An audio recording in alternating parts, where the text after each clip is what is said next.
আমি নামাজ পড়ি না, 5 ওয়াক্ত নামাজ নাই, কোরআনেই তো নাই 5 ওয়াক্ত নামাজ। এটা তো আমি ওপেন চ্যালেঞ্জ। ভান্ডারি তরিকা বাংলাদেশে একটি জঘন্যতম শিরকি তরিকা। বেনামাজির কোনো দয়া মায়া থাকে না চেহারায়, কালো পাষাণ এক জালেম, এক নিকৃষ্ট হাইওয়ান ছাড়া বেনামাজির চেহারার মধ্যে কোনো সৌন্দর্য থাকে না। ওরে দেখলেই বোঝা যায় এটা জঙ্গলি, ওরে দেখলেই বোঝা যায় ওটা আল্লাহর নাফরমান, ওরে দেখলেই বোঝা যায় ও নবীর 23 বছরের চোখের পানির কোনো কদর করলো না।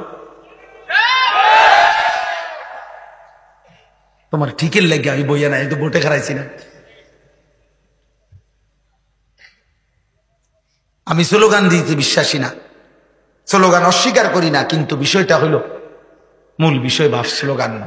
আজ প্রয়োজন সেজদার, আজ প্রয়োজন গুনাহ ছেড়ে দেওয়ার, আজ প্রয়োজন মালিকের কাছে চোখের এক এক ফোঁটা পানি ফেলার।